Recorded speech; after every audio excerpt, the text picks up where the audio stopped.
Bem, pessoal, dando seguimento aqui ao nosso estudo da Gênesis, nós estamos no item 5 do capítulo 1.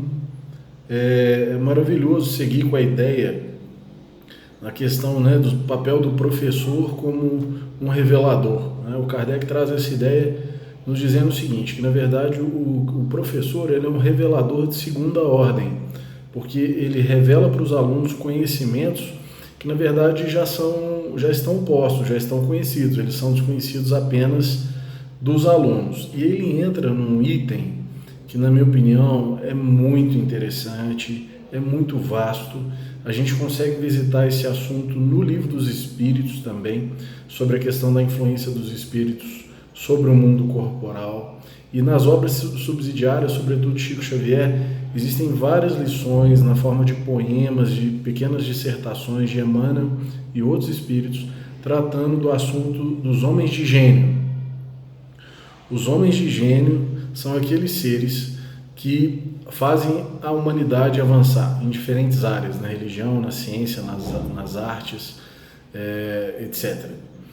E basicamente são três as hipóteses para a genialidade que o Kardec traz nesse item. A primeira é, segundo a visão materialista, que seria uma obra do acaso. Então ele até faz uma certa ironia aqui, dizendo que esses homens não teriam mais mérito do que um legume maior e mais saboroso do que outro, como se aquela construção de inteligência muitas vezes manifesta precocemente, em tenra idade. Por exemplo, na música nós temos vários exemplos, né? Na pintura, né? Na própria ciência, crianças com conhecimentos médicos avançadíssimos, crianças com habilidades musicais, tanto como maestros, como executores de instrumentos avançadíssimos, numa perspectiva materialista em que se atribuiria isso ao acaso. A segunda possibilidade, segundo alguns espiritualistas, é que Deus teria colocado ali um dom na pessoa, mas isso deixaria Deus numa postura, vamos dizer, parcial, porque ele não distribuiria os dons de forma equitativa, e isso poderia trazer a ideia de que Deus seria injusto.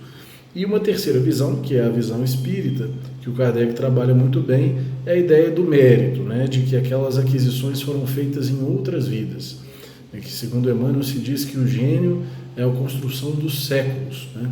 Um caso engraçado que chegou alguém para um grande músico, né, nessa vida mesmo, e falou com ele: olha, eu daria uma vida para tocar como você toca. E ele falou: eu dei, né? Então, alguém que se dedica 20, 30 anos, 40 anos numa encarnação a uma arte, a um ofício, né, e faz isso no mundo espiritual e continua trabalhando naquele campo, e depois reencarna e continua trabalhando, né? No livro Pensamento e Vida nós vamos ver isso, essa ideia também desenvolvida nas lições que o Emmanuel traz, mostrando que a explicação que nos parece mais lógica para a genialidade, para o progresso através dos homens de gênio, são exatamente a questão do mérito pelas aquisições anteriores, que é a que nos parece mais racional e lógica.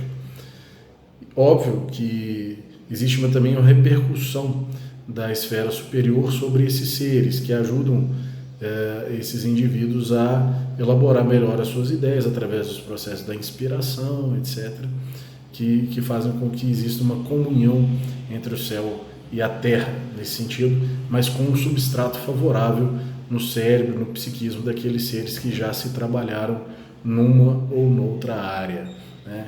Isso é muito interessante, isso é muito instigante e ao mesmo tempo nos enche de esperança, porque imagina se a gente pensasse na perspectiva de uma vida só, em que a gente fizesse grandes esforços para adquirir algum saber, alguma ilustração, alguma capacidade, alguma habilidade, alguma competência em determinada área, sendo que aquilo se perdesse na medida em que nós desencarnássemos, mas que não existisse nada depois da morte, né? Muito justa, muito precisa, muito animadora a ideia de que você pode se dedicar a algum campo de estudo que sua alma se sente apaixonada e saber que aquilo ali pode ser construído e que não tem fim, né? Que você vai poder ampliar esse conhecimento de uma maneira exponencial no futuro, convivendo com outras mentes sábias naquele campo, né? Podendo fazer estágios em outras áreas, em outros mundos, né?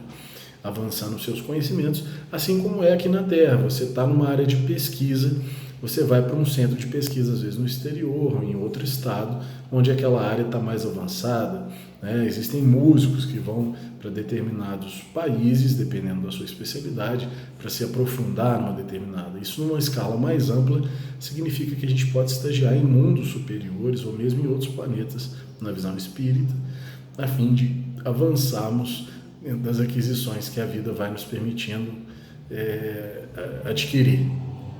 Espero que essa reflexão te ajude a compreender certos fenômenos da vida e da natureza, né? Aliando os princípios materiais e espirituais ao nosso processo de vida evolutivo, convidando você a continuar estudando aí o livro da Gênese, capítulo 1, junto com a gente nessa semana maravilhosa de tanto conhecimento. Receba o meu abraço e até semana que vem. Tchau, tchau.